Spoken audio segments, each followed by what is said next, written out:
Lillah nahmaduhu wa nasta'inuhu wa nastaghfiruh wa na'udzu billahi min syururi anfusina wa min sayyiati a'malina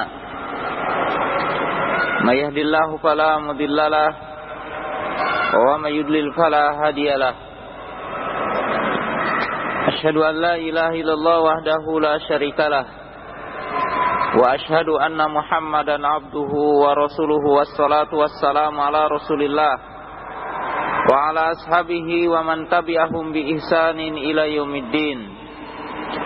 Ya ayyuhalladzina amanu taqullaha haqqa tuqatih wa la tamutunna illa wa antum muslimun. Ya ayyuhan nasu taqu rabbakumul ladzi khalaqakum min nafsin wahidah wa khalaqa minha zawjaha wa batta minhuma rijalan katsiran wa nisaa wa taqullaha alladzi tasaaluna bihi wal arham innallaha kana 'alaikum raqiba. Ya ayyuhalladzina amanu taqullaha wa qulu qawlan sadida yuslih lakum a'malakum wa yaghfir lakum dhunubakum wa may yuti'illaha wa rasulahu faqad faza fawzan 'azima. Ilamu rahimakumullah fa inna khairal haditsi kitabullah wa khairal hadi hadi Muhammad sallallahu alaihi wasallam wa syarrul umuri muhdatsatuha wa kullu muhdatsatin bidah wa kullu bidatin dhalalah wa kullu dhalalatin finnar. Hadirin ikhwatu iman rahimakumullah, alhamdulillah dalam kesempatan sore hari ini dengan izin dan qudrat dari Allah Subhanahu wa taala kita bisa berkumpul dalam Riyadul Jannah, makanu thalabul ilmi. Alhamdulillah dalam kesempatan sore hari ini kita bisa berkumpul dalam Riyadul Jannah, yaitu kumpulan para penghuni surga, yaitu makanu thalabul ilmi. Dan dalam kesempatan yang berbahagia ini merupakan nikmat yang besar adalah bisa kita untuk bermuajahah, bersilaturahmi dalam tempat yang mulia ini. Adapun dalam kesempatan yang berbahagia ini saya adalah diberikan tugas untuk menjelaskan, yaitu manhaj anbiya fi da'wati ilallah atau manhaj salaf, manhaj ahli sunnah wal jamaah fi da'wati ilallah, yaitu manhaj ahli sunnah di dalam berdakwah kepada Allah Subhanahu wa taala. Dan waktu yang diberikan kepada saya adalah 3 waktu, 3 season.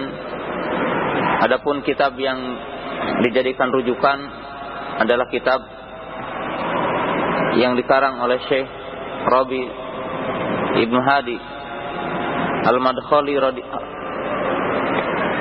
hafidhahullahu ta'ala. Dan kitab ini telah diterjemahkan, walaupun mungkin terjemahnya nggak begitu sempurna ya dalam penerjemahannya, akan tetapi kitab ini sudah diterjemahkan.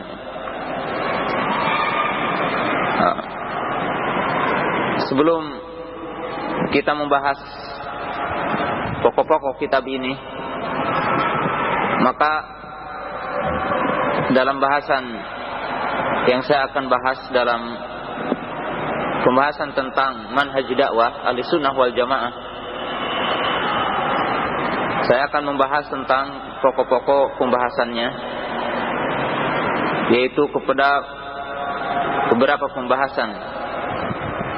Yang pertama kita akan bahas adalah fadlu dakwah, keutamaan dakwah. Yang kedua adalah arkanu dakwah, yaitu rukun dakwah.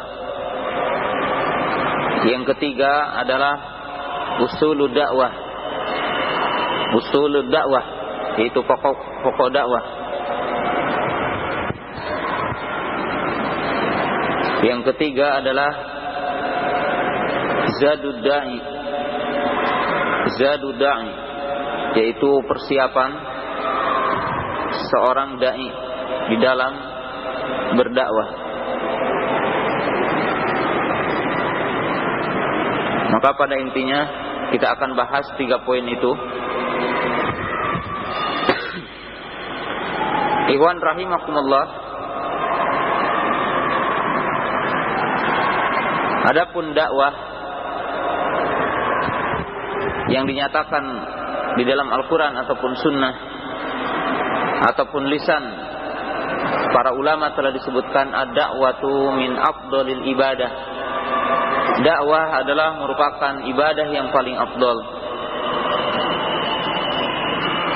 Apabila kita mengetahui ad-da'watu ibadah, dakwah adalah ibadah, maka tentunya ibadah ini akan menjadi baik di sisi Allah Subhanahu wa taala dan akan diterima di sisi Allah Subhanahu wa taala apabila terkumpul 2 syarat. Yang pertama ikhlas, yang kedua adalah mutaba'ah, yaitu ikhlas, dan yang kedua mengikuti, yaitu sunnah Rasulullah sallallahu alaihi wasallam. Muqaddimah ini saya sebutkan berkaitan dengan banyaknya pandangan orang ataupun pandangan kaum muslimin terhadap hakikatul dakwah, yaitu tentang kenyataan dakwah. Kalau kita di dalam sholat diperintahkan oleh Rasul, "Shallu kama ra'aitumuni usolli." Sholat kamu seperti bagaimana kamu melihat aku sholat. Kemudian di dalam bab haji, Rasul mengatakan, "Khudu anni manasikakum." Yaitu ambillah dariku bagaimana aku berhaji.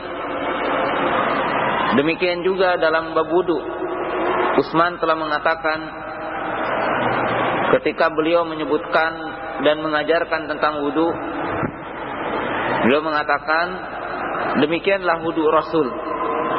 Maka beliau mengatakan, "Faman tawaddu'a nahwa wudu'i hada tsumma shalla rak'ataini la yuhditsu fihi ma ghufirallahu ma taqaddama min dhanbi."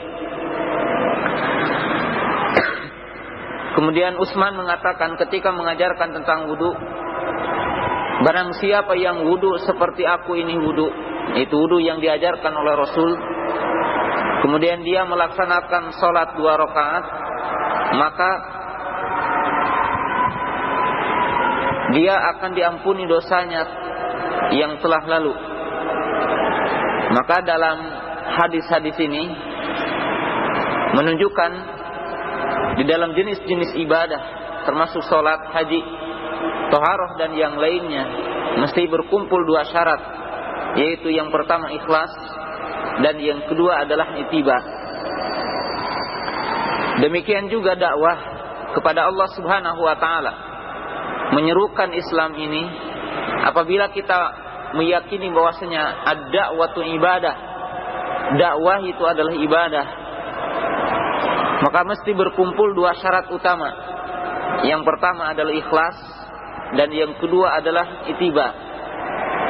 Dan tentunya Allah Subhanahu wa taala telah mengisyaratkan di dalam ayat Al-Qur'an yang menunjukkan wajibnya kita ittiba kepada Rasul di dalam berdakwah ini.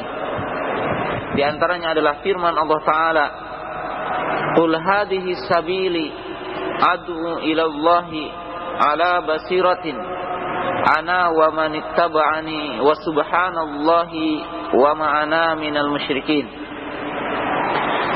Dalam kandungan ayat ini menunjukkan ketika Allah Subhanahu wa taala mengisyaratkan dan menghikayatkan tentang Rasul, "Qul," katakanlah wahai Muhammad, "hadhihi sabili," inilah jalanku, ay tariqah fi da'wati ila Allah.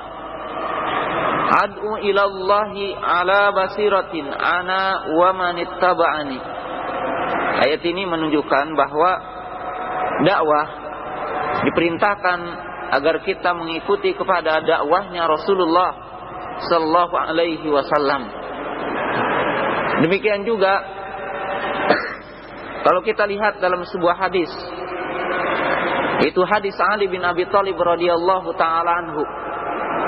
Ketika Ali bin Abi Thalib mengatakan, sesungguhnya aku diutus sebagaimana Rasul diutus. Artinya di situ menunjukkan bahwasanya aku diperintahkan untuk berdakwah sebagaimana Rasul diperintahkan untuk berdakwah. Yang isinya, ma min qabrin illa sawaituh wa ma min suratin illa qata'tuh. Kata Ali bin Abi Thalib, sesungguhnya aku diperintahkan sebagaimana Rasul diperintahkan. Dia mengatakan tidak ada kuburan kecuali harus diratakan, dan tidak ada gambar kecuali harus dimusnahkan, ataupun yang dimaksud di situ dipotong kepalanya, sebagaimana ditafsirkan oleh para ulama asy-syarihin tentang kutubul hadis. Maka dari ayat yang tadi dan penjelasan hadis yang tadi, demikian juga tentang hadis yang lain, yaitu hadis Sahl bin Sa'din radhiyallahu taala anhu yang mengisahkan tentang Ali bin Abi Thalib radhiyallahu taala anhu ketika dalam perang Khaybar, ketika Ali bin Abi Thalib diberikan satu anugerah untuk membawa bendera perang, maka Ali bin Abi Thalib bertanya kepada Rasulullah sallallahu alaihi wasallam, dengan dasar apakah aku memerangi manusia dan bagaimanakah aku menyeru mereka? Maka Rasul mengatakan, ud'uhum ilal Islam, ud'uhum ila syahadati alla ilaha illallah, summa ud'uhum ilal Islam. Maka Rasul mengatakan, ajarkanlah mereka, ajaklah mereka kepada Islam. Dan Rasul mengatakan kalimat yang pertamanya, ajaklah mereka kepada dua kalimat syahadat. Kemudian setelah itu ajaklah mereka kepada syariat Islam. Nah, di sini mengisyaratkan dalam hadis ini, hadis Sahl bin Sa'din yang diriwayatkan oleh Imam Bukhari dan Muslim, bahwa seorang dai ketika dia berdakwah, maka dia harus melihat pertamanya adalah dua unsur utama. Pertama, dia harus melihat kepada hatinya ketika dia berdakwah. Dan yang kedua, dia harus melihat apa yang dia dakwakan apakah sesuai dengan sunnah ataupun tidak. Ini poin yang pertama yang mengajak untuk kita untuk memahami tentang manhaj dakwah ini. Poin yang kedua ataupun muqaddimah yang kedua, kita melihat di dalam kenyataan hari ini, yaitu du'atul muslimin, yaitu para duat kaum muslimin pada hari ini. Ketika semua kaum muslimin melihat kenyataan yang menimpa kaum muslimin daripada fitnah, dan fitnah ini yang dihabarkan oleh Rasul dalam beberapa hadis, maka mereka mencoba, ataupun kaum muslimin mencoba dengan berbagai manhaj, dengan berbagai cara untuk mengembalikan kaum muslimin kepada semula. Umpamanya Rasul mengatakan dalam hadis Tauban, yushaku an tada'a alaikul umamu kama tada'al aqlatu fi qusatiha. Faqala qail aw min qillatin yawma idin nahnu ya Rasulullah. Qala bal antum katsirun walakin gusaun ka gusa'is sail. Wala yanzi'ana Allahu min qulubi aduwikumul mahabah wala yaqdifana Allahu min qulubikumul wahan. Qalu wa mal wahna ya Rasulullah? Qala hubud dunya wa karahiyatul maut. Setiap para dai pada hari ini melihat kenyataan ini, apa yang disampaikan oleh Rasulullah sallallahu alaihi wasallam, di mana Rasul mengatakan perumpamaan kaum muslimin, yaitu fitnah yang akan menimpa kepada kaum muslimin, di mana kaum muslimin adalah laksana makanan yang empuk yang dikerumuni oleh orang-orang yang lapar ataupun oleh anjing-anjing yang lapar. Kemudian para sahabat bertanya, apakah kaum muslimin pada waktu itu adalah sedikit? Maka Rasul mengatakan, bahkan kalian adalah banyak. Walakin gusaun ka gusa'is sail, akan tetapi kalian adalah bagaikan buih. Kemudian Rasul mengatakan, dan akan diangkat rasa takut dari orang-orang kafir terhadap kalian, dan akan ditimpakan kepada kalian adalah al-wahan, yaitu hubud dunya wa karahiyatul maut. Dalam hadis ini mengisyaratkan satu ketika di mana hakikat Islam ghaniyun an gusa, ghaniyun anil kasrah. Sebenarnya umat Islam itu tidak memerlukan hanya dengan jumlah yang banyak, dan Islam tidak butuh dengan jumlah yang banyak. Walaupun kita beriman, jumlah yang banyak wasail untuk mendapatkan kemenangan, tapi jumlah yang banyak tidak merupakan unsur yang pertama akan mendapatkan kemenangan. Hal ini dinyatakan oleh Rasul sallallahu alaihi wasallam dalam hadis yang tadi, dan juga di dalam sejarah. Seperti dalam Al-Quran dikatakan ketika perang Hunain, id'a ajabatkum kasratukum falam tugni ankum syai'an, falam tugni ankum syai'an, yaitu ketika di dalam perang Hunain, di mana pada waktu itu banyaknya orang kufar Quraisy yang masuk Islam, maka orang-orang ataupun kaum muslimin pada waktu itu merasa takjub dengan jumlah yang banyak. Akan tetapi justru dengan jumlah yang banyak, fi awwali marrah, ketika dalam pertama kali kaum muslimin mendapatkan kekalahan dalam perang Hunain itu, maka Allah Ta'ala memberikan satu tambih, id'ajabatkum kasratukum falam tugni ankum syai'a. Jumlah yang banyak itu tidak memberikan satu faidah kepada kalian. Nah, di sini menunjukkan bahwa kaum muslimin melihat tentang kenyataan ini, bahwasanya jumlah yang banyak, kalau kita katakan bahwasanya kaum muslimin di Indonesia ini, ya, kalau dulu dikatakan 95%, sekarang disebutkan 90 ataupun 87% dibandingkan dengan umat-umat, maka umat Islam adalah kasroh, banyak. Akan tetapi dinyatakan gusaun ka gusai sahil.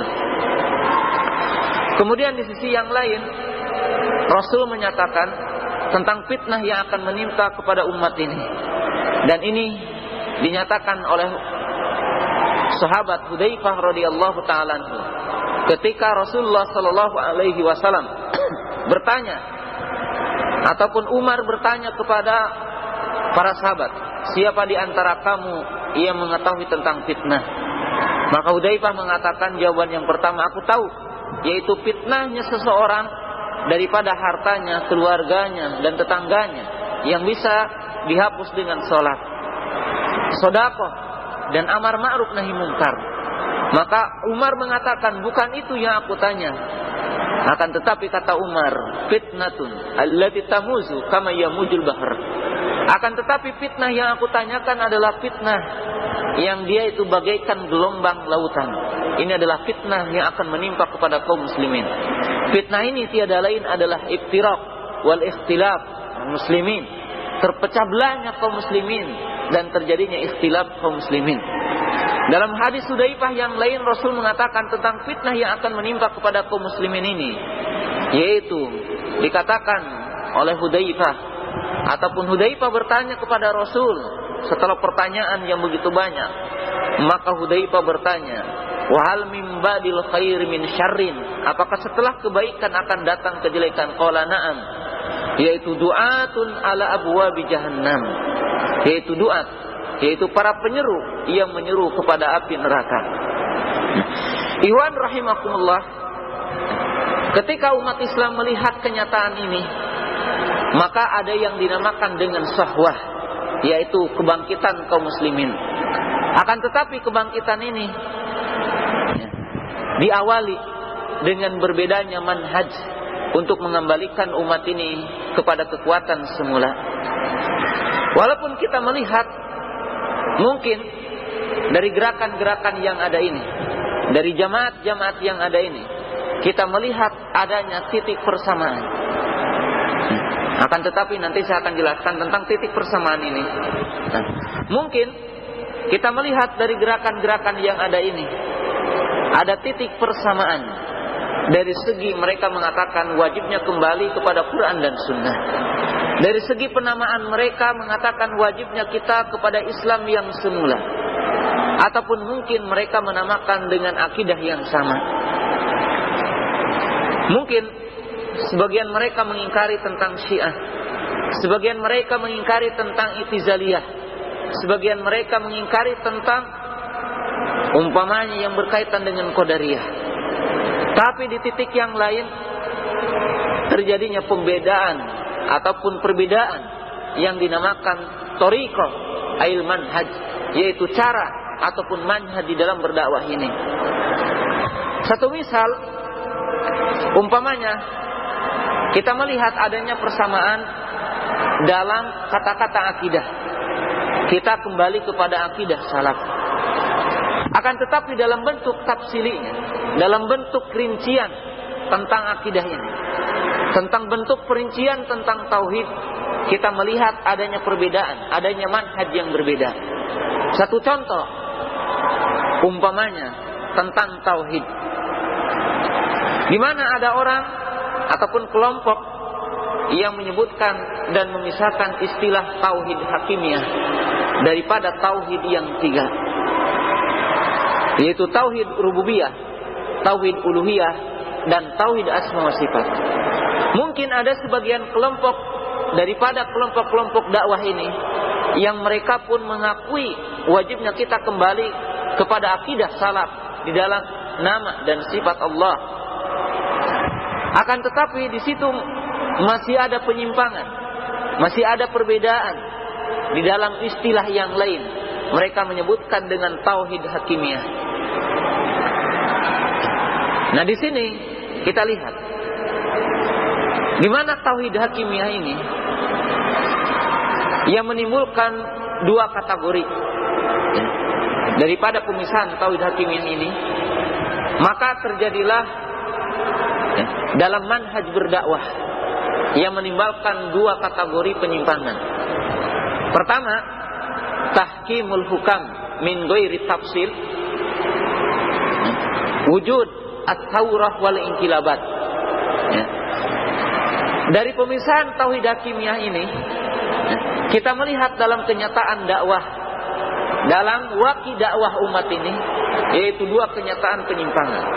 Pertama, pengkufuran kepada pemerintah ataupun kepada hakim dengan tanpa tafsil, dengan tanpa perincian.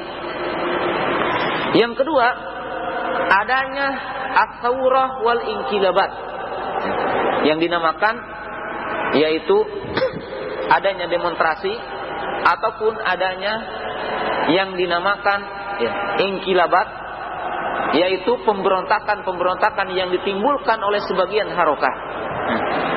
Ikhwan rahimakumullah, maaf ini tertinggal tadi pecinya di kereta ya, lupa di kereta tadi. Nah, di sini perhatikan ya, adanya dua kenyataan ya, dari pemisahan tauhid hakimiyah ini ya, dari pemisahan tauhid hakimiyah dari yang tiga ini, yaitu apa?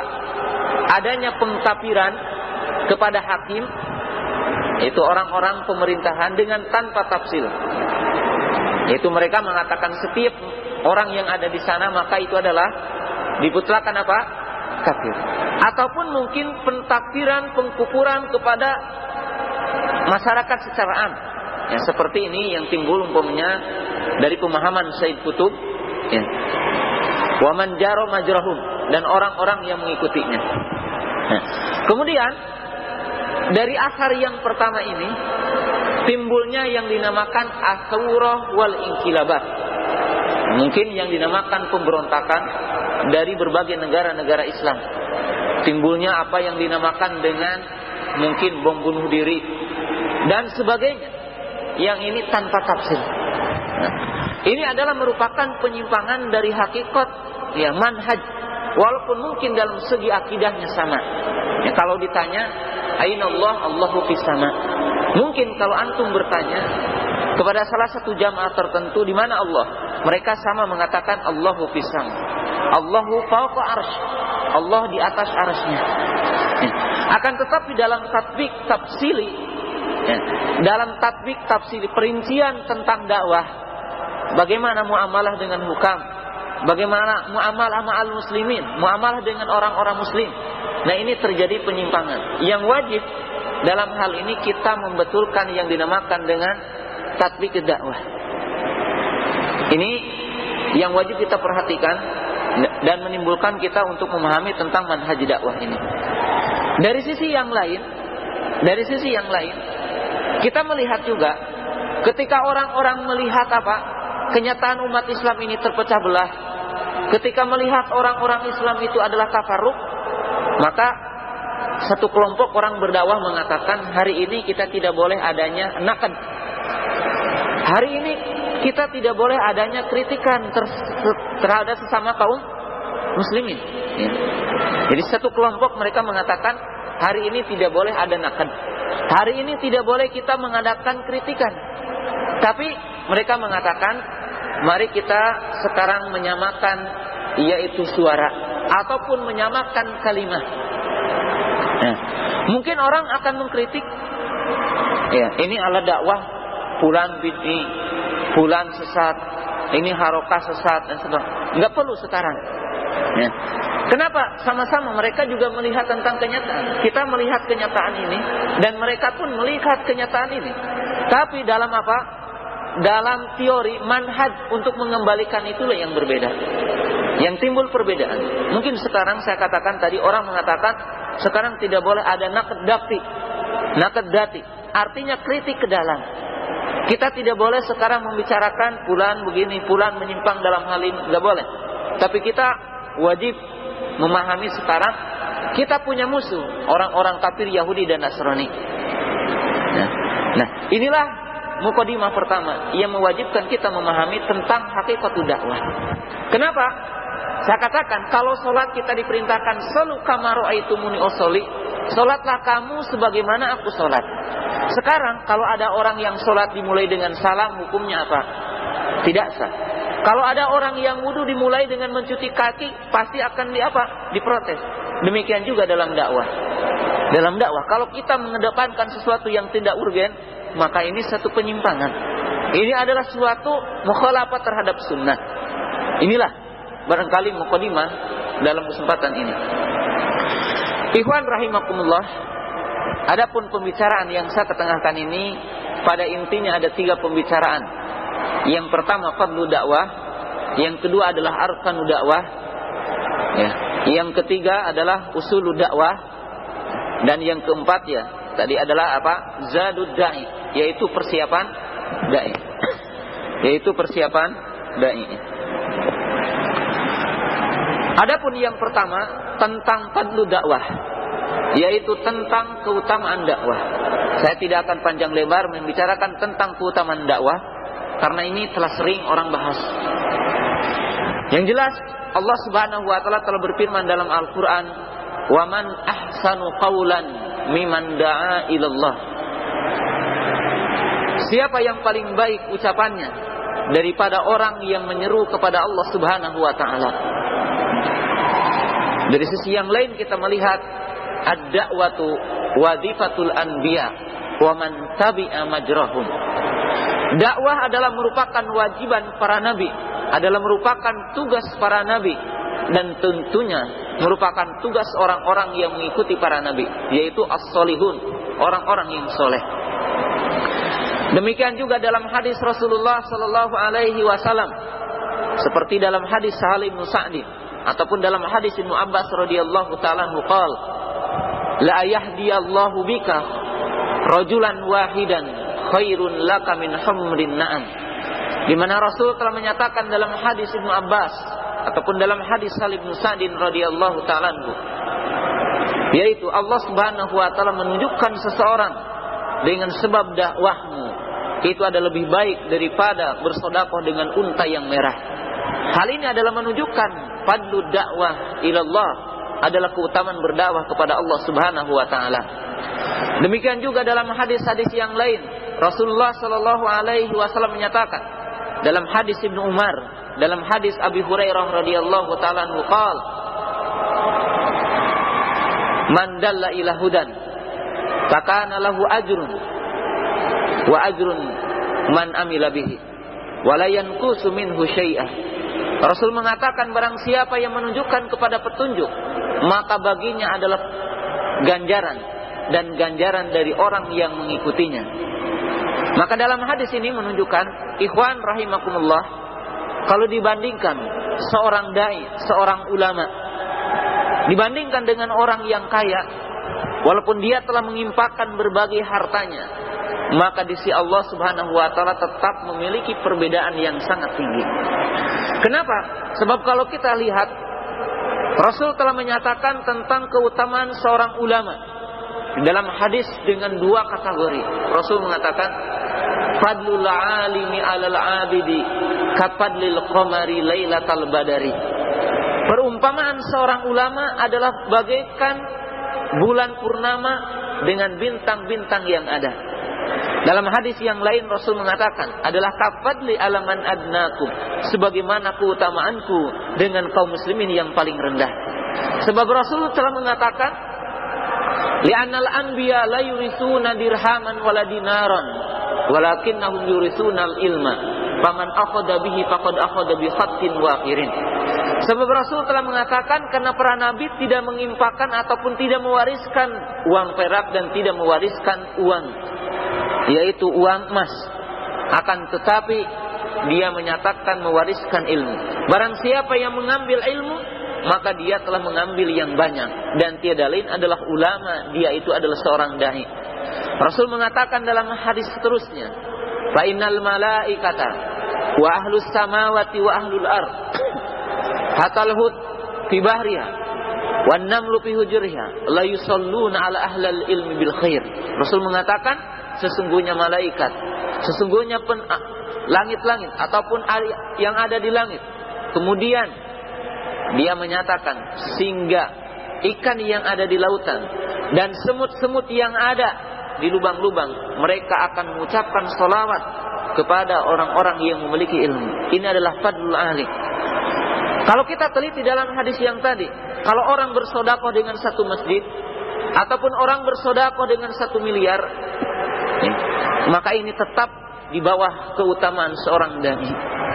Kenapa ikhwan rahimakumullah? Kalau seorang dai punya murid 10, yang 10 ini jadi soleh, maka akan mengalirkan pahalanya dari yang 10 orang. Kemudian yang 10 punya lagi murid 100 orang. Dari 100 orang ini menjadi 110. Kemudian yang 100 punya orang ataupun punya murid 10. 100 kali 10 berapa? Ya. 1 juta. Dari yang 1 juta ini akan memberikan pahala kepadanya. Terus, kata orang Sunda, ngocor ya. Artinya apa? Mengalir senantiasa pahalanya kepada seorang dai. Ini yang menunjukkan fadlul dai, keutamaan seorang dai. Kemudian juga dikatakan oleh para ulama, al-ulama amanatud dunya atau amanatul ummah. Ulama itu ataupun dai itu adalah merupakan, yaitu poin ataupun merupakan perkara yang pokok akan terjaganya umat. Oleh sebab itu Ibnu Mas'ud mengatakan, mautul ulama syamlatul lil mujtama. Matinya para ulama adalah malapetaka terhadap sebuah mujtama. Ini adalah fadlul dai. Sedangkan yang kedua, inilah yang saya ingin isyaratkan, yang dinamakan arkanu dakwah, yaitu rukun dakwah. Yang dimaksud dengan rukun dakwah, seorang dai dia harus memahami tentang rukun dakwah. Para ulama memberikan pandangan yang berbeda tentang arkanu dakwah. Para ulama membedakan pandangan yang berbeda tentang arkanu dakwah. Saya akan sebutkan 2 pandangan utama para ulama. Sebagian para ulama mengatakan arkanu dakwah ruknani. Rukun dakwah ada 2. Ya, tergantung kita menilainya dari sisi mana, dan nanti kita akan memahaminya. Sebagian para ulama menulis dalam kitab mereka, arkanu dakwah arba'ah. Ya, rukun dakwah ada 4. Rukun dakwah ada 4. Ya. Yang mengatakan 2, dan saya akan membahas yang 2 ya. Karena yang 4 nanti itulah dari poin-poin yang tadi. Ruknu dakwah ruknani, arkanu dakwah ruknani, yaitu tahqiqul haq wa ibtalul batil. Ya. Jadi rukun dakwah ada 2, tahqiqul haq wa ibtalul batil, yaitu menegakkan hak kebenaran dan memberantas, mematikan tentang kebatilan. Ini yang dinamakan dengan rukun dakwah. Jadi kalau antum akan berdakwah, kalau kita akan berdakwah harus terbayang dulu ini, ya. Karena kalau tidak terbayang, dakwahnya tidak akan benar. Sebagian para ulama mengatakan rukun dakwah ada 4. Bagaimana? Ya. Mereka mengatakan yang pertama maudu dakwah. Jadi orang yang akan dakwah, dia harus tahu maudu dakwah, apa yang akan didakwahkannya. Ya. Yang kedua, ad-da'i, orangnya, ya. Yaitu yang akan berdakwahnya. Ini rukun yang kedua. Ad-da'i, orang yang akan berdakwah. Yang ketiga, al-mad'u, dia harus memahami orang yang akan didakwahinya. Ini rukun yang ketiga. Yang keempat, as-salib wa wasailu dakwah. Jadi as-salibu dakwah wa wasail dakwah. Itu as-salib dan wasail dakwah. Ini adalah 4 poin pertama. Nah, kita akan bahas nanti di dalam masalah usul dakwah ini. Di dalam usul dakwah dan akan dibahas ini yang 4 ini. Nah, sekarang kita akan bahas yang 2 pertama, yaitu di mana seorang dai yang dia itu akan berdakwah, maka dia harus mengetahui 2 poin utama daripada rukun dakwah, yaitu apa? Tahqiqul haq wa ibtalul batil. Tujuan dakwah ini ataupun rukun dakwah ini ada 2. Ya. Karena hakikatnya Islam ini taduru bainan nafi wal isbat. Karena hakikat Islam ini dibangun di atas 2. An-nafi wal isbat, meniadakan dan menetapkan. Yaitu dari makna asyhadu alla ilaha illallah wa asyhadu anna Muhammadan abduhu wa rasuluhu. Ya. Yaitu tahqiqul haq, yaitu menyebarkan hak, menegakkan hak, dan memberantas tentang kebatilan, mematikan tentang kebatilan. Dalilnya mana? Nah, kaidah ini di bawah, di atas dalil Quran, sunnah, dan ijma para ulama. Mari kita lihat kepada ayat-ayat Al-Quran. Lihat ayat Al-Quran. Pertama kita lihat dalam surat Al-Baqarah. Faman yakfur bit-taghut wa yu'min billah faqad istamsaka bil urwatil wuthqa. Jadi dakwah ini tidak bisa kita mengatakan dakwah itu mengajarkan yang benar saja. Tidak boleh kita berbicara yang salah. Tidak boleh kita mengkritik yang salah. Nah, ini adalah mukhalafah terhadap manhaj, mukhalafah terhadap dakwah para rasul, mukhalafah terhadap dakwah para nabi. Kenapa? Karena dakwah ini mesti dibangun di atas 2 hal. Menetapkan hak dan memberantas tentang kebatilan. Nah, Allah Ta'ala telah berfirman, "Faman yakfur bit-taghut wa yu'min billah." Barang siapa yang kufur kepada taghut dan dia beriman kepada Allah, maka benar-benar dia telah memegang kalimat la ilaha illallah. Nah, dalam ayat ini para ulama menjelaskan kata-kata faman yakfur bit-taghut ini adalah ibtalul batil. Yaitu apa? Al-kufru bima yu'badu min dunillah. Orang itu harus mengkufuri yang disembah selain Allah dan orang yang menyembah selain Allah. Wa yu'min billah tahqiqul haq. Wa yu'min billah tahqiqul haq. Yaitu ibadah hanya kepada Allah. Kita lihat dalam ayat yang lain. U'budullaha wa la tusyriku bihi syai'a. Undur. Hadil ayat. Lihat ayat ini. U'budullaha wa la tusyriku bihi syai'an. U'budullaha tahqiqul haq wa la tusyriku bihi syai'a ibtalul batil. Dia tidak bisa. Dakwah itu hanya menyebutkan yang baik, kemudian yang batil tidak disebutkan. Kita lihat dalam ayat perintah tentang dakwah. Wal takum minkum ummatu yad'una ilal khair wa ya'muruna bil ma'ruf wa yanhauna 'anil munkar. Lihat, ini ayatnya sedang tiasa muqaranah.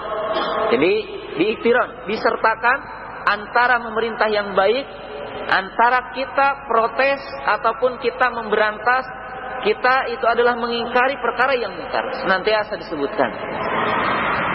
Ayat yang paling jelas apa? Yaitu qul ya ayyuhal kafirun. Rasul tidak menyebutkan hanya tauhid saja, tapi Rasul iklan Qul ya ayyuhal kafirun la a'budu ma ta'budun.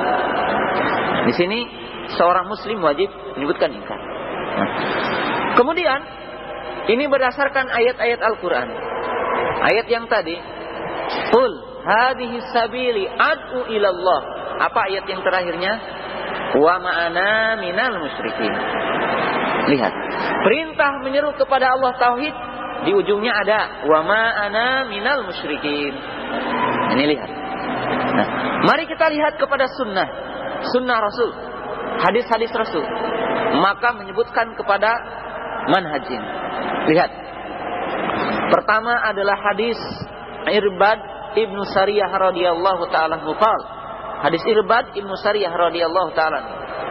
Rasul mengatakan, alaikum bisunnati wa sunnatil khulafai ar-rasyidin al-mahdiyyin addu 'alaiha bin nawajib. Setelah itu apa? Wa iyyakum wa muhdatsil umur. Bayanus sunnah wa ibtalul bid'ah.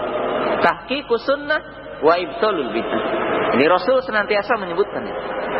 Kemudian Rasul mengatakan, fa inna khairal hadi hadi Muhammad sallallahu alaihi wasallam wa syarrul umuri muhdatsatuh. Hadis Jabir radhiyallahu taala. Sebutkan dua perkara. Ya, tahqiqul haq wa ibtalul batil. Kemudian juga kita diajar ataupun di sini ada satu pelajaran dari Hudzaifah radhiyallahu taala anhu. Hudzaifah berkata, kana nasu yas'aluna 'anil khair wa kuntu as'aluhu 'anil syarr makhafatan ayudrikani. Hudzaifah mengajarkan kepada kita bagaimana kita berdakwah, bagaimana kita mengetahui agama ini. Hudzaifah mengatakan, kana nasu yas'aluna 'anil khair. Orang-orang bertanya tentang kebaikan. Ayul a'mal afdal, ayu salatil afdal, ayu shadaqatin afdal. Ya, ayu jihadil afdal. Orang-orang bertanya jihad apa yang paling afdal? Salat apa yang paling afdal? Amal apa yang paling afdal? Sedekah apa yang paling afdal? Tapi kata Hudzaifah, wa kuntu as'aluhu anisyar. Sedangkan aku bertanya tentang kejelekan. Makhafatan ayudrikani. Dur. Ini hadis Rasulullah sallallahu alaihi wasallam. Jadi tadur baina tahqiq al-haq wa ibtalul batil. Nah, kemudian kita lihat kepada perkataan para ulama. Kepada perkataan para ulama. Kita lihat ya, perkataan seorang syair. Ya. Arrifi syarra lailai syarr walakin lituwaqqihi. Ketahuilah kejelekan akan tetapi bukan berbuat jelek. Bukan untuk berbuat jelek, agar kamu bisa menjaga dari kejelekan itu. Syekh Muhammad bin Abdul Wahhab rahimahullahu taala, beliau menyebutkan dalam kitabnya Umurul Jahiliyah. Beliau menyebutkan Umurul Jahiliyah. Dia tidak menyebutkan perkara tauhid, tapi dia mengarang satu kitab yang disebutkan perkara-perkara jahiliyah yang harus dijauhi. Apa dalam perkataannya? Wa bididdiha tatabayyanul asyahu. Ketika dia mengatakan an-nafyu wal itsbat, menetapkan dan tidak meniadakan. Kemudian dia mengatakan wa bididdiha tatabayyanu asyahu. Kalau disebutkan lawannya, maka sesuatu akan menjadi jelas. Jadi sesuatu akan menjadi jelas. Wa bididdiha tatabayyanu asyahu. Tatabayyanu asyahu. Nah, ini dari segi qaul. Nah, mari kita lihat dari segi amaliyah. Amaliyah. Baik amaliyah yang langsung secara wahyu ataupun amaliyah Rasul dari segi sunnah. Dari segi sunnah. Bagaimana Rasulullah SAW berdakwah? Bagaimana para nabi berdakwah? Apakah hanya berbicara yang baik dan dia tidak mengkritik yang salah? Kita lihat kepada kenyataan, yaitu Musa dengan kaumnya. Ketika kaumnya mengatakan, ya Musa, ij'al lana ilahan kama kana lahum ilahan. Orang-orang Bani Israel mengatakan, jadikanlah bagi kami sembahan sebagaimana Bani Israel memiliki apa? Sembahan. Apa yang dikatakan oleh Musa alaihissalam? Innakum qaumun tajhalun. Ya. Jadi di sini apa? Inkarul munkar. Kemudian apa? Rasul sallallahu alaihi wasallam itu yang dinamakan apa? Ibtalul batil. ketika ada sahabat ya, yang mereka itu baru masuk Islam dalam perang Hunain, mereka mengatakan, "Ya Rasulullah, ij'al lana data anwatin kama kana lahum datu anwat." Qala subhanallah, wa fi riwayatin Allahu akbar, la tatabi'anna sunnah man kana qablakum.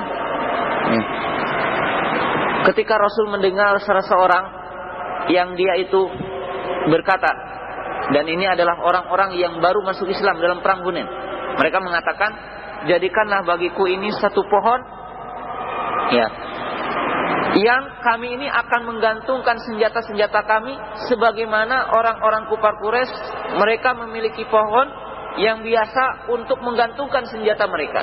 Ini adalah tabaruk dengan pohon. At-tabaruk bil asjar. Tabaruk dengan pohon ya.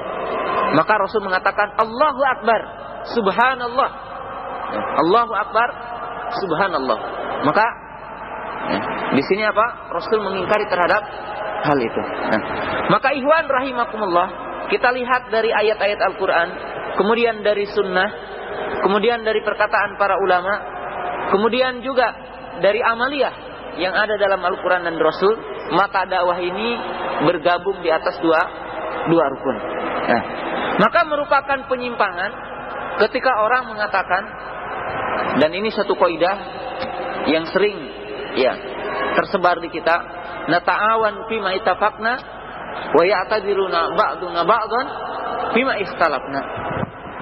Yaitu timbulnya sebuah kaidah dalam berdakwah ini ya, nata'awan fima ittafaqna, kita saling ya bantu membantu di dalam perkara yang sama, wa ya'tadiruna ba'du ba'dan, dan kita saling toleransi di dalam perkara yang berbeda. Di dalam perkara yang berbeda.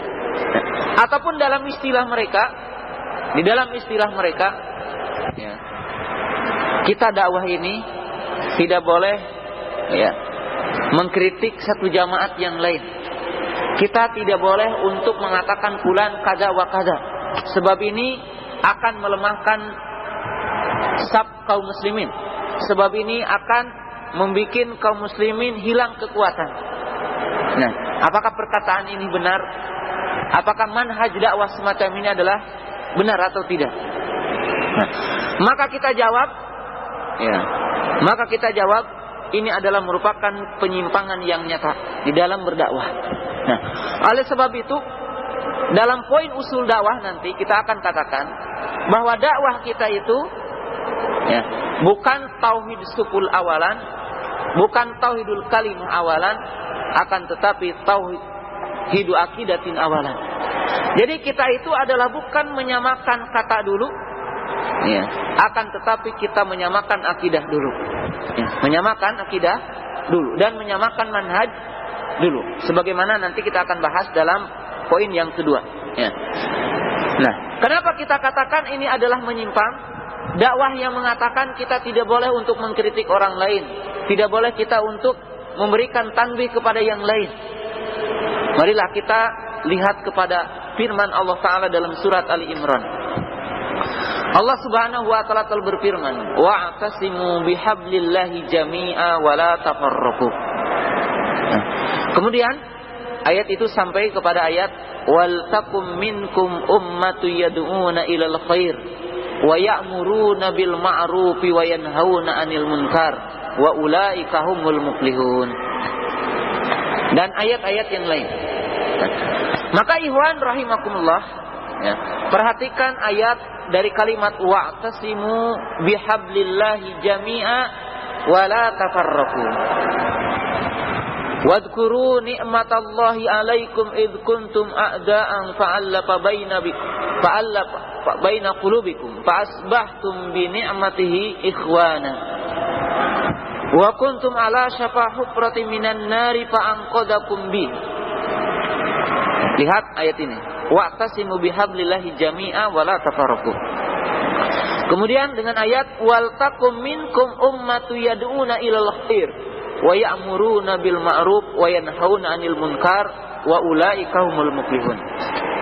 Nah, kalau orang mengatakan, ya, yaitu jamaat-jamaat mengatakan Jadi gerakan-gerakan tertentu mengatakan kita sekarang jangan sering memberikan protes ataupun jangan mengkritik fulan-fulan, jamaat-jamaat yang lain. Enggak.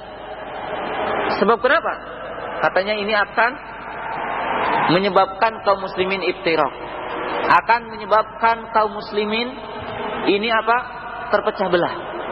Akan menyebabkan kaum muslimin ini adalah lemah. Nah, maka kita jawab dengan ayat-ayat ini. Yaitu apa? Dalam ayat ini dikatakan penyebab utama akan terjadinya kelemahan kaum muslimin dan menjadi iftiraqnya kaum muslimin dua hal. Ya, dua hal. Demikian juga dikatakan bahwa poin yang akan menyebabkan kaum muslimin mendapatkan lagi kekuatan dan mendapatkan lagi kemenangan dan keberuntungan adalah dua hal utama. Apa yang hal utama itu? Yang pertama Allah Ta'ala mengatakan wa'tasimu bihablillahi jami'a wa la tafarraqu. Allah Ta'ala telah memerintahkan adalah kalian berpegang teguh bihablillah pada tali Allah. Ya. Wa la tafarraqu, dan janganlah kalian bercerai-berai. Al-Imam Ibnu Katsir rahimahullahu ta'ala telah menyatakan dalam tafsir ayat ini dan semisilnya, kata Imam Ibnu Katsir, al-amru bil jamaah wa nahyu anil furqah. Nah, Imam Ibnu Katsir mengatakan ayat-ayat yang senada seperti ini adalah perintah untuk berjamaah dan larangan untuk iftiraq. Dan larangan untuk iftiraq. Nah, maka kita jawab justru terjadinya lemah kaum muslimin, terjadinya iftiraq kaum muslimin li iftiraqihim fil aqidah wa fil manhaj. Nah, justru terjadinya perpecahan kaum muslimin dan menjadinya lemah kaum muslimin ketika terjadinya iftiraq, perpecahan kaum muslimin di dalam akidah dan manhaj mereka. Kenapa ikhwan rahimakumullah? Dalam hadis iftiraqul ummah yang mungkin nanti akan dibahas oleh Ustaz Hakim, itu Rasul mengatakan sataftariku ummati ila salasin wa sab'ina firqatan. Dengan hadis yang mengatakan Rasul, ya, dalam hadis-hadis yang lain bahwa ketika Rasul meminta agar kaum muslimin ini berada dalam satu jamaah, maka Allah Ta'ala akan menolak terhadap permintaan ini di mana akan terjadinya iftiraq ini. Maka para ulama mengatakan al-iftiraq fil aqidah yastalzimu al-iftiraqu fil ajsan. Yaitu apa? Kalau perbedaan akidah, perbedaan dalam manhaj akan menjadikan perbedaan ataupun akan menjadikan ikhtilaf, iftiraq di dalam jasadnya.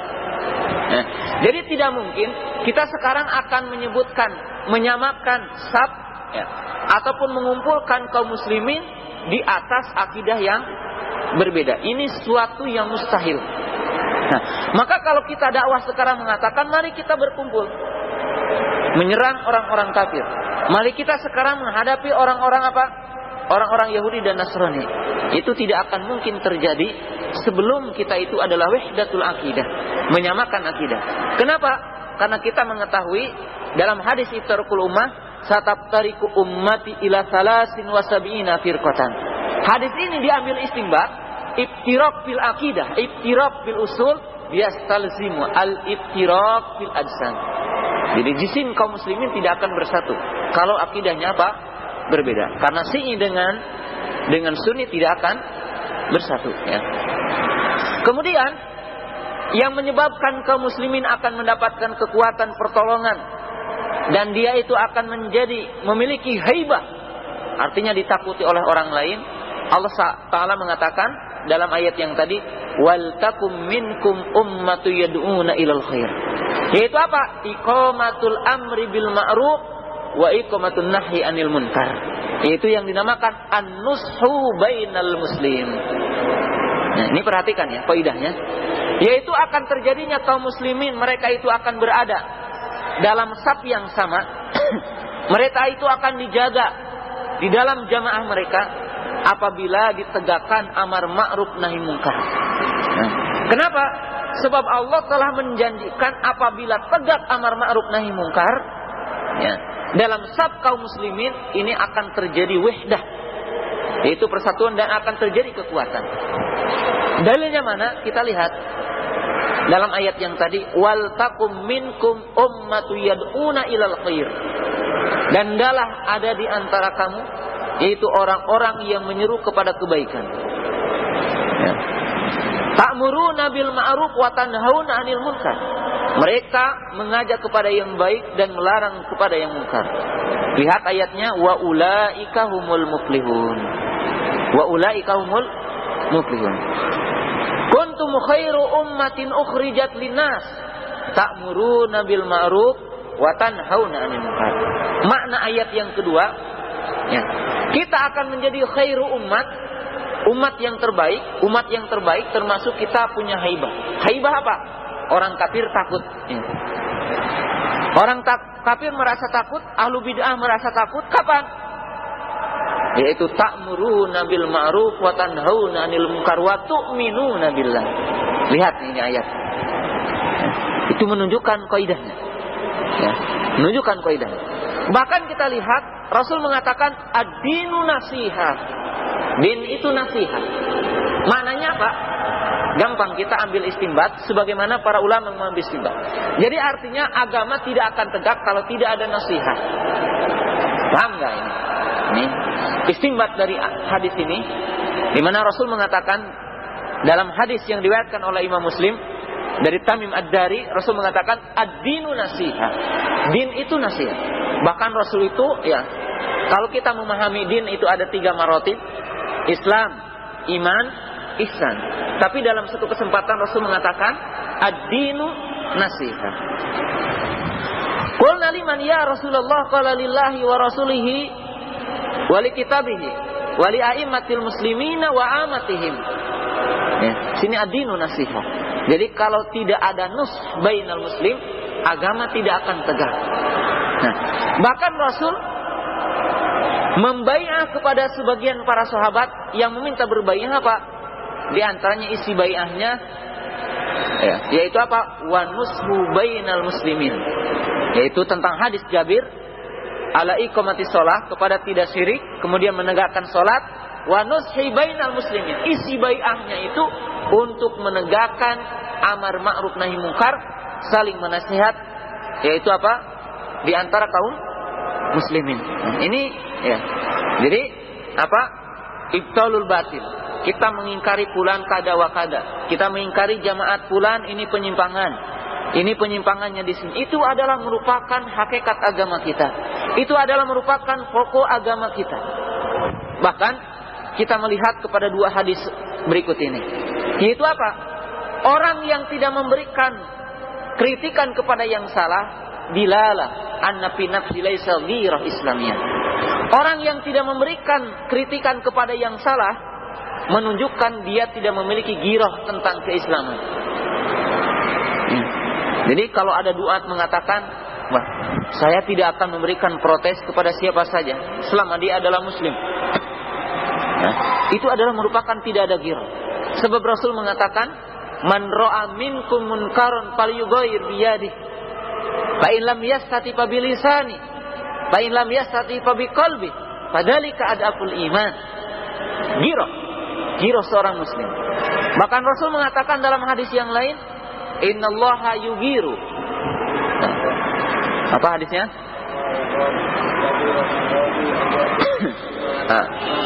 Ya, dalam hadis innallaha yugharu wa ghiratullahi ayatiyal mar'u maharimahu. Rasul mengatakan sesungguhnya Allah cemburu, iya. Kemudian kecemburuan Allah itu adalah apabila seseorang melaksanakan apa yang diharamkan olehnya. Itu oleh Allah Subhanahu wa taala. Maka kalau kita tidak ada ghirah, jadi tidak ada protes, tidak terpanggil. Jadi kita itu tidak mengingkari perkara-perkara yang salah, menunjukkan bahwasanya kita tidak ada ghirah. Kemudian hadis yang lain menyatakan bahwasanya orang yang tidak mengingkari yang mungkar ini menunjukkan, ya, ada mahabbati li akhihil muslim. Ya, menunjukkan bahwasanya dia itu tidak mencintai kepada saudaranya yang muslim. Ya. Dalilnya mana? Rasul mengatakan unsur akhaka zaliman au madluman. Para sahabat mengatakan kalau menolong orang yang dizalimi sangat makbul. Tapi bagaimana menolong orang yang berbuat zalim? Maka Rasul mengatakan tahan agar dia tidak berbuat zalim. Nah, maka ikhwan rahimakumullah, kita tidak hanya cukup orang mengatakan mari kita sholat, ya, mari kita melaksanakan sunnah. Kita tidak mentahdir orang yang berbuat bid'ah, tidak mentahdir orang yang berbuat kesyirikan, tidak mentahdir kepada orang yang tidak berhukum dengan hukum Allah. Ini adalah merupakan kita tidak cinta kepada orang itu sehingga dia dibiarkan begitu saja dalam apa? Dalam kemaksiatan. Rasul mengatakan unsur akhaka zaliman au madluman.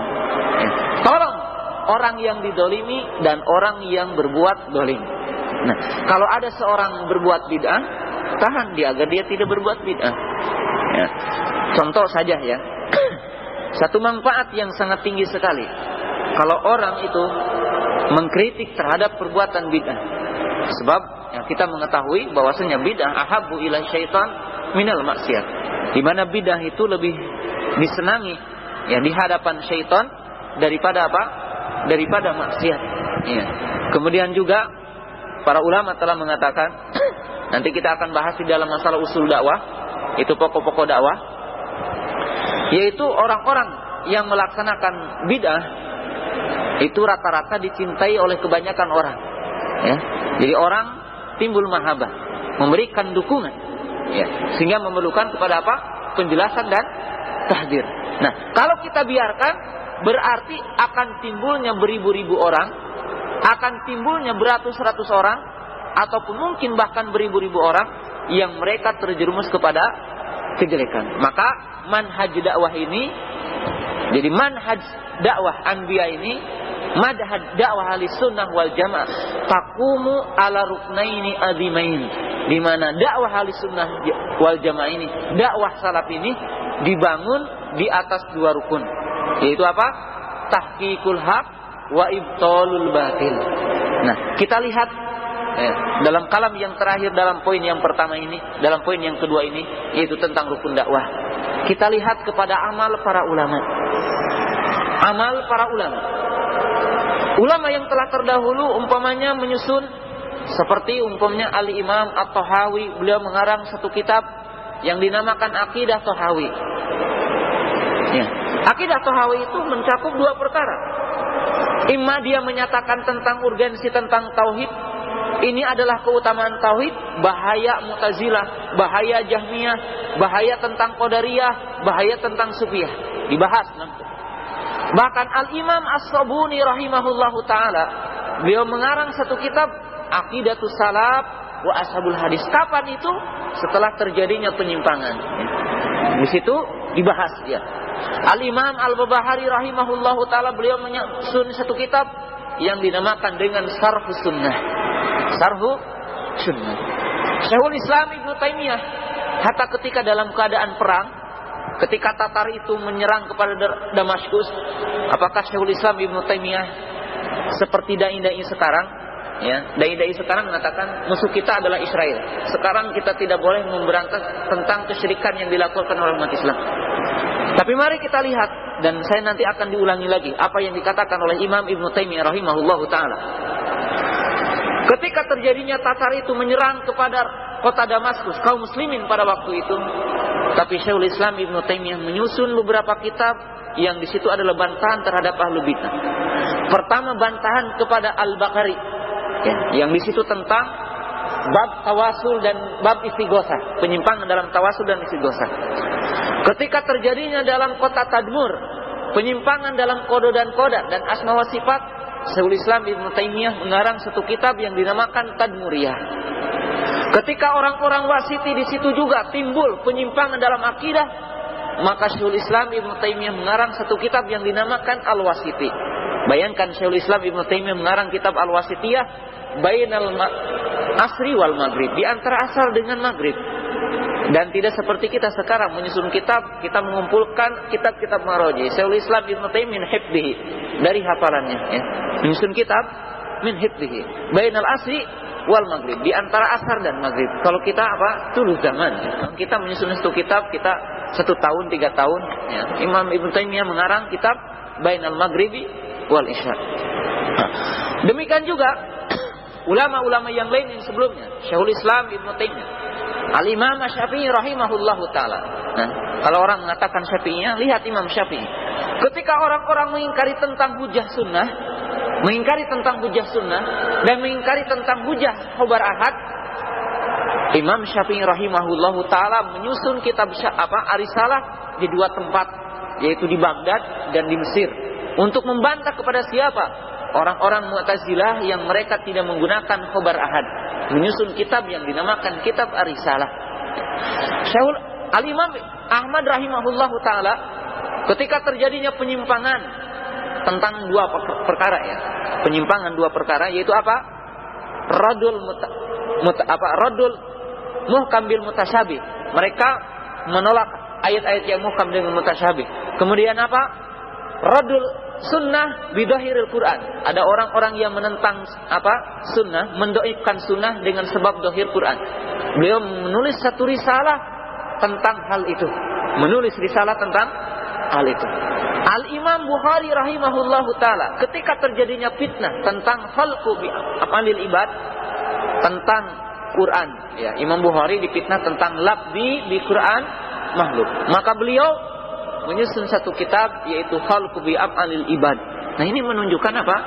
Jadi senantiasa dari zaman ke zaman bahwa para ulama membantah kepada siapa saja yang menyimpang. Contoh kitab umpamanya ulama Farid Mutakhirin Syekh Muhammad bin Abdul Wahab, kitab yang dinamakan Kasyfus Syubhat. Kasyfus Syubhat ini satu kitab yang mufid, sehingga para ulama mutakhirin mengatakan layak bagi seorang ahli sunnah itu untuk membaca kitab Kasyfus Syubhat itu 30 maratan, yaitu 30 kali.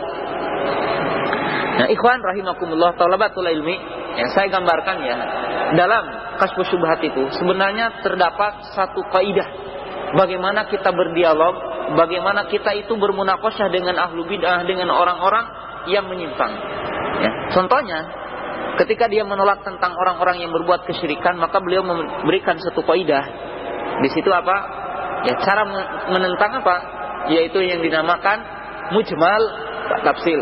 Jadi kalau kita akan menolak kepada ahlu bidah, datangkan kaidah secara mujmal, datangkan kaidah secara tafsil. Saya kasihkan contoh, ini termasuk metode dakwah ya.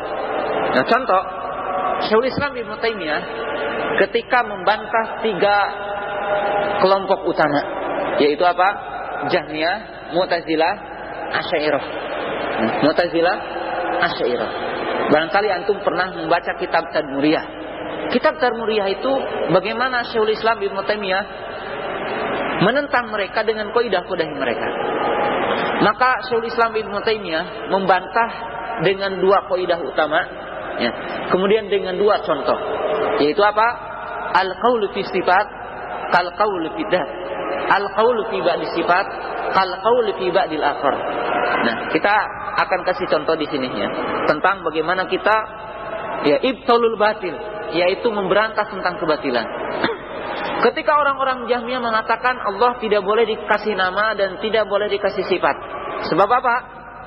Sebab kalau disebutkan nama dan sifat sama dengan makhluknya.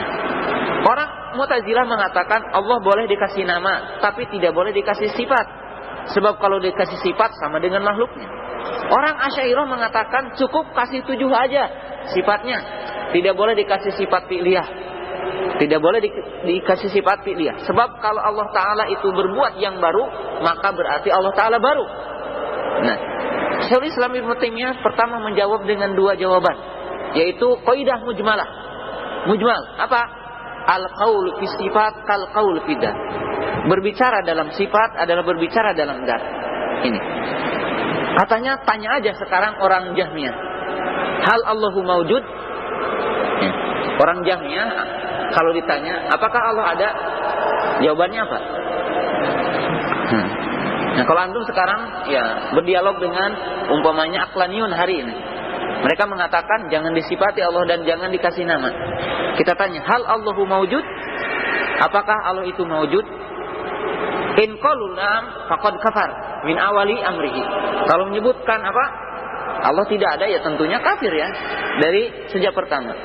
Kalau dia mengatakan na'am Allahu mawjud, nah baru kita sebutkan mawjud sifat enggak, ya. Mawjud sifat bukan. Na'am. Ya, kalau ini ditetapkan sifat, kalau ini disebutkan sifat, ya, makhluk mawjud, gitu kan?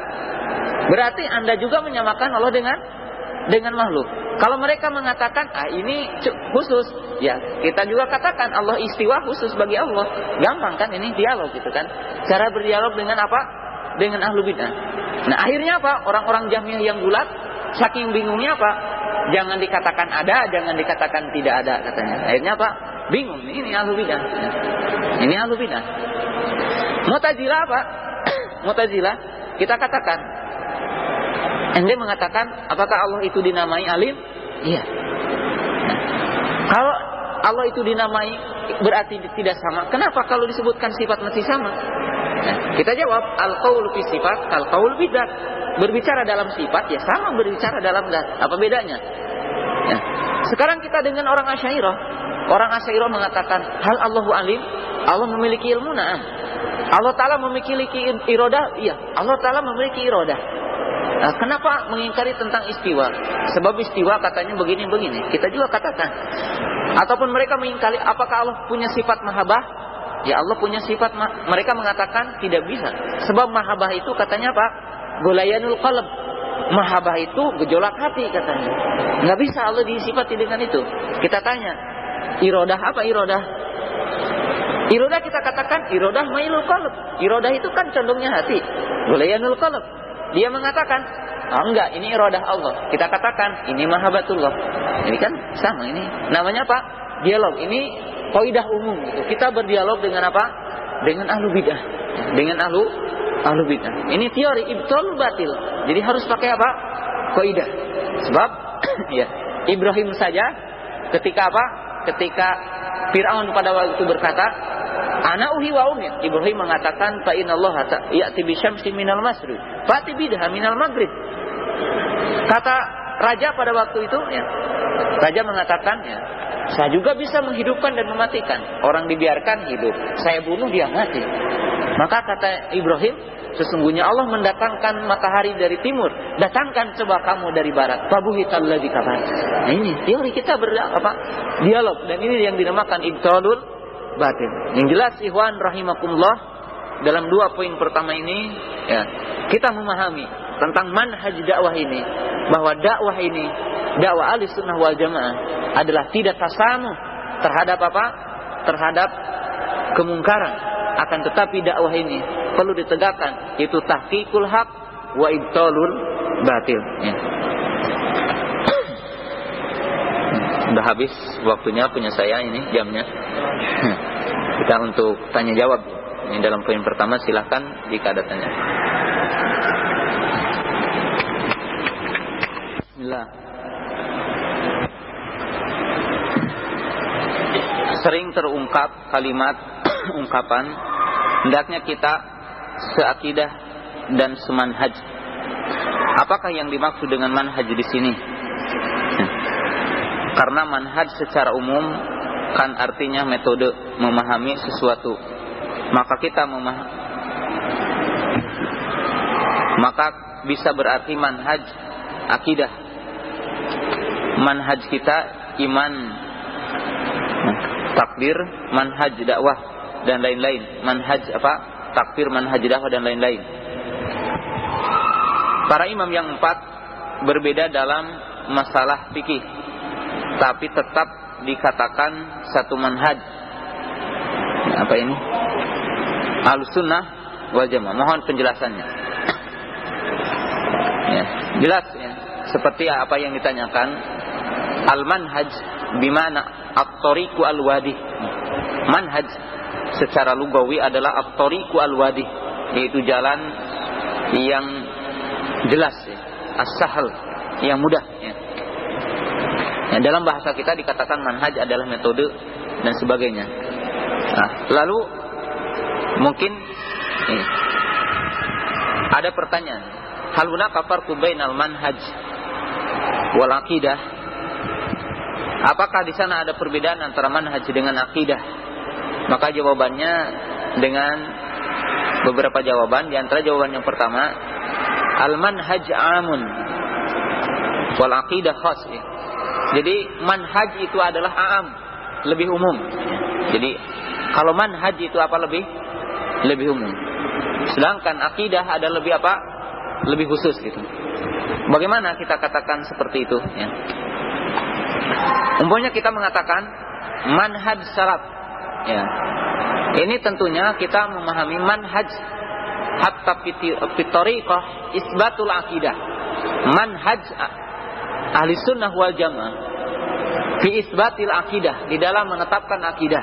Umpamanya kita mengatakan manhaj fi isbati asma'illahi wa sifatihi. Manhaj di dalam menetapkan nama dan sifat Allah Subhanahu wa taala.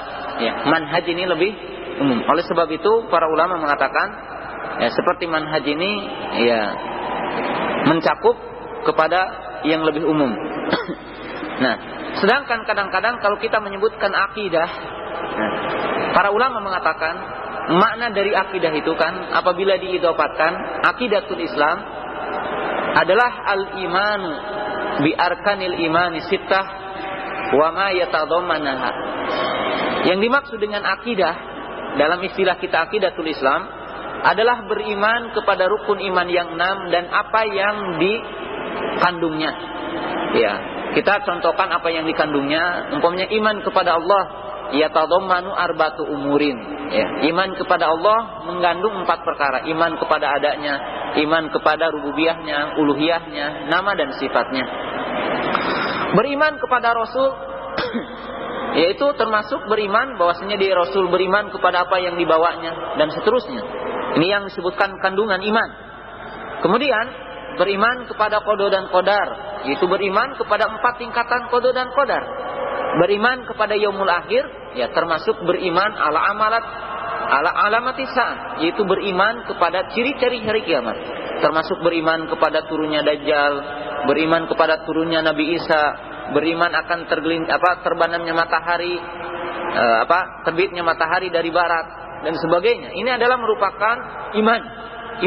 Sedangkan kalimat manhaj adalah apa? Adalah lebih luas ya.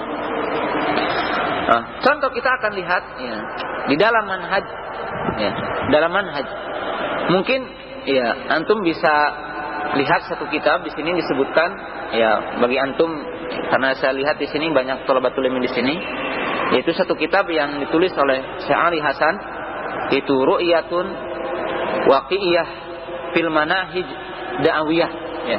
Ini kitabnya di sini Syekh Ali Hasan hafidhahullah taala, beliau telah menjelaskan tentang sedikit perbedaan antara akidah dengan manhaj, akidah dengan manhaj. Ya, sebagai contoh yang tadi, mungkin orang ada sama ya dalam segi mujmalnya. Ya. Dia menetapkan asma wa sifat. Ya. Dia mengimani tentang pentingnya tauhid uluhiyah, tapi dia menambah dalam segi tafsirinya, memasukkan jenis tauhid hakimiyah umpamanya. Ataupun mungkin dia mengatakan bahwa dakwah ini ya mesti dengan at-taurah wal inqilabah ya. Dalam segi akidahnya dia menyebutkan Allahu Tisama, tapi dia mengatakan bahwa bahwa dakwah ini ya boleh dengan dengan taurah wal inqilabah, tidak dengan tasbih dan tarbih. Maka ini ada titik perbedaan di dalam dalam segi dalam segi manhaj dakwah. Para imam yang 4 berbeda dalam masalah fikih, tetapi tetap dikatakan satu manhaj ahli sunnah wal jamaah. Ya. Kita mengetahui bahwa ikhtilaf itu ada 2. Ada ikhtilaf tanawu, ada ikhtilaf tadad. Ya. Ikhtilaf itu ada 2. Ada ikhtilaf tanawu, ada ikhtilaf tadad. Ikhtilaf tanawu, ya. Mungkin antum juga bisa lihat di dalam kitab yang disusun oleh Syekh Salim Ibnu Id Al-Hilali, yaitu tentang jamaat-jamaat. Nah, di situ dijelaskan tentang ikhtilaf tanawu dan ikhtilaf tadad, ikhtilaf tanawu dan ikhtilaf tadad. Ikhtilaf tadad ada 2. Ya. Ikhtilaf tadad ya seperti yang terjadi di kalangan para sahabat di dalam masalah fikih. Ya, di dalam masalah fikih yang bukan usul. Umpamanya ya terjadi di kalangan para sahabat. Seperti contoh ya, bahkan mengangkat kepala ya, ataupun mengangkat kepala itu semuanya tapi mengatakan cukup sebagiannya. Sedangkan apa? Jumhur ulama mengatakan wajib isti'am. Perbedaan semacam ini ya, walaupun di sini ikhtilafnya tadad. Ikhtilafnya apa? Tadad. Tapi dalam furu'. Tapi para ulama tidak mengitlakkan bahwasanya itu apa? Itu mubtadi. Jadi orang yang melaksanakan itu apa? Mubtadi. Sebab juga ini ada riwayat daripada Ibnu Umar radhiyallahu ta'ala. Ataupun seperti apa? Menyentuh wanita membatalkan wudu atau tidak? Ibnu Abbas mengatakan tidak batal wudu. Ibnu Umar mengatakan batal. Ya. Ibnu Umar mengatakan batal. Ini kalangan para sahabat. Di kalangan ulama yang 4, ya. Imam Syafi'i mengatakan batal. Jumhur ulama mengatakan tidak batal. Ya. Dalam apa? Dalam menyentuh wanita ini. Nah, ini walaupun tadad, tapi ini sa'id baina ashabi Rasulullah wa bainal ulama. Yang semacam ini tidak diitlakkan tadi. Nah, tapi mereka alhamdulillah ulama yang 4 ini adalah ijma, sepakat di dalam perkara akidah. Di dalam perkara apa? Akidah, usul. Mereka tidak terjadi apa? Perbedaan. Alhamdulillah. Bagaimana tanggapan Ustaz kalau kita sholat berjamaah di belakang ahlu bid'ah dan ahlu syirik, semisal sholawatan badriyah yang mengandung kesyirikan? Ikhwan rahimakumullah,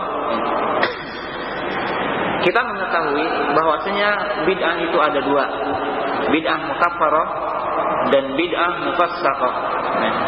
Apabila orang melakukan bid'ah mukaffarah, maka tidak sah sholat di belakangnya. Jadi kalau orang laksanakan bid'ah yang derajatnya kafir, maka tidak sah sholat di belakangnya. Apabila dia itu melaksanakan bid'ah mufassaqah saja, maka para ulama mengatakan, dan ini pendapat para ulama yang rajih, sholat di belakangnya adalah sah. Tapi Syekh bin Baz rahimahullah ta'ala, demikian juga para ulama telah mengatakan, yaitu hendaklah masjid-masjid yang ada itu, ya, seorang pemimpin memilih orang yang baik di dalam apa? Dalam iman. Tentunya yang menjadi imam, ya, dia itu mesti sunni, dia itu adalah mesti orang-orang yang taat, ahlu taqwa, yang menjadi apa? Imam.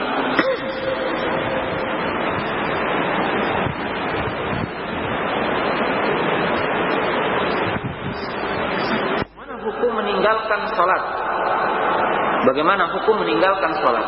Ini pertanyaan masih mujmal. Kalau meninggalkan sholat satu kali, ijma para ulama anahu asin, dia itu adalah apa? Berdosa. Wa waqa'il kabair, dan dia itu terjerat kepada apa? Dosa yang paling besar. Karena tarku sholat kabairun minal kabair. Meninggalkan sholat itu termasuk berdosa besar. Seperti Rasul mengatakan dalam hadis, ya, barang siapa yang meninggalkan sholat asar, kaka'annahu tiru ahluhu. Dalam satu riwayat, habita amaluhu. Rasul mengatakan barang siapa yang meninggalkan sholat asar satu kali itu, maka bagaikan kehilangan keluarganya dan hartanya. Dalam hadis yang lain, batal amalnya. Batal amalnya. Para ulama mengatakan, ijma para ulama, barang siapa yang meninggalkan sholat juhudan bihukmihi fahuwa kafirun murtadun an dinil Islam. Orang yang, ya, mengingkari tentang wajibnya sholat, Allahumma annahu qaribu ahdin bil Islam, kecuali kalau itu memang baru masuk Islam dan belum tahu sebetulnya, maka dia tidak kafir. Maka para ulama mengatakan ijma yang seperti ini. Yang seperti ini adalah ijma. Sekarang terjadi ikhtilaf, yaitu man taraka sholata sahawun mal iman biwujubiha, yaitu orang yang meninggalkan sholat, ya selamanya tentunya, bukan sholat kadang-kadang, selamanya, tapi dia beriman tentang wajibnya. Ikhtalafal ulama'u ila qaulain. Para ulama ikhtilaf kepada dua qaul. Jumhur ulama yang 4 yaitu Imam Malik, Imam Ahmad, Imam Malik, Imam Syafi'i dan Imam Abu Hanifah, mereka mengatakan tidak kafir. Jadi mereka adalah kabairun minal kabair, kufrul asghar. Imam Ahmad mengatakan adalah kafir. Dan ini pendapat jumhur sahabat, jumhur tabi'in, jumhur muhaddisin. Yang mengatakan kafir adalah termasuk jumhur muhaddisin, jumhur sahabat dan jumhur para tabi'in. Ya. Dalilnya tentunya nggak usah saya sebutkan, ya, baik dalam Al-Quran atau dalam Sunnah. Yang jelas telah terjadi apa? Perbedaan para ulama tentang hukum orang yang meninggalkan apa? Sholat. Ya. Walaupun para ulama mengatakan berhak untuk diiqam, bahkan berhak untuk dibunuh, ya, orang yang meninggalkan sholat. Walakin ikhtalafu hal qutila haddan am qutila riddatan. Tapi para ulama berbeda pendapat apakah dibunuh karena ridahnya ataupun berbunuh karena had saja. Had itu apa? Hukum. Ya, sebagai hukum saja. Nah, di sini terjadi apa? Khilaf di kalangan para ulama. Nah, kalau antum bertanya kepada saya, tentunya ulama mutakhirin berbeda. Syekh Albani mengatakan tidak kufur. Akan tetapi, wallahu a'lam, al-qaulu rajih anhu kafir waridatun anil Islam. Ya. Masalah kita merojihkan, ya, tidak wajib. Ya, antum bisa memilih di antara dua pendapat yang tadi. Cuma tadi bertanya sama saya, artinya saya menguatkan pendapat yang menghukumi kafir, wallahu ta'ala.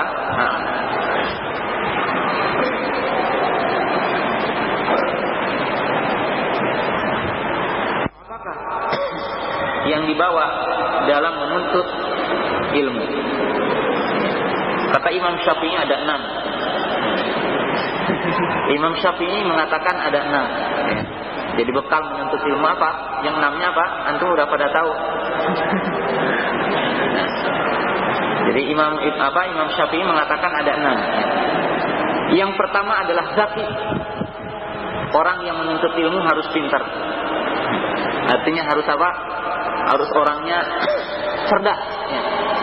Kemudian apa? Tulus suhbah. Ya.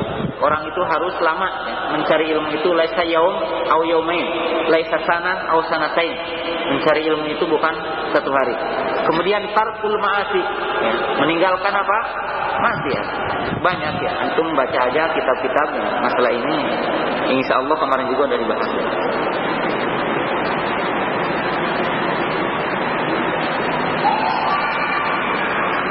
Bagaimana contoh konkret, ya, penyimpangan tauhid hakimiyah di Indonesia agar kami jatuh ke dalamnya?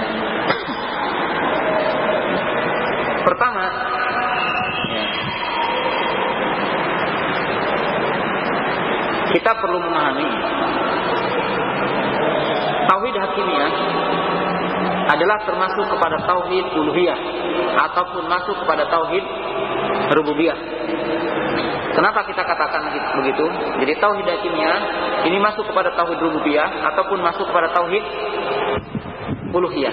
Kalau diidopatkan kepada Allah, maka ini termasuk tauhid rububiyah, yaitu fi'lullah al-hukmil hukmu illa lillah. Kalau diidopatkan kepada hamba, di mana orang itu bertahkim dengan hukum Allah, maka ini adalah termasuk tauhid uluhiyah. Saya tidak akan menjawab tentang pertanyaan ini, tapi ini menunjukkan sebuah kesalahan, yaitu orang ketika menjelaskan tentang tauhid hakimiyah ada dua kesalahan utama. Kesalahan yang pertama, kita menggambarkan kalau berbicara tentang tauhid hakimiyah adalah berbicara tentang hakim saja, mahkumnya kita tidak bicarakan. Seolah-olah apa? Kalau wajib tahkim kepada Al-Quran dan Sunnah itu hanya pemimpin saja, sedangkan marjumnya tidak. Nah, kesalahan yang kedua, mereka lupa ketika berbicara tentang tauhid hakimiyah, maka yang terbayang adalah potong tangan, yang terbayang adalah ranjang. Mereka tidak tahu bahwasanya inti daripada tauhid hakimiyah ala wahwa tauhid, yaitu tauhid. Oleh sebab itu banyak orang mengatakan mari kita berhukum dengan hukum Allah.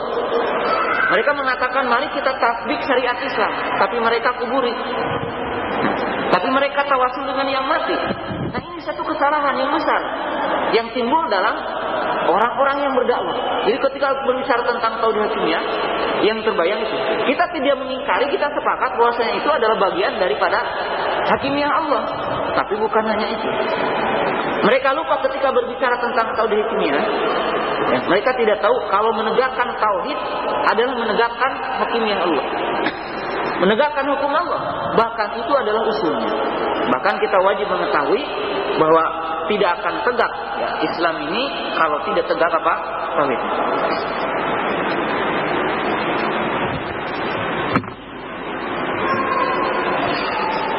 Ya. Ada pertanyaan akidah ini.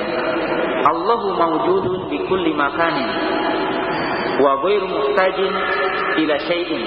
Ar-Rahmanu 'alal 'arsy istawa. Orang-orang yang mengingkari Allah itu istiwa di atas arsy, mereka mengatakan kalau Allah itu istiwa di atas arsy, berarti Allah itu memerlukan tempat. Fahada khata'un fasih. Maka ini sebuah kesalahan yang nyata.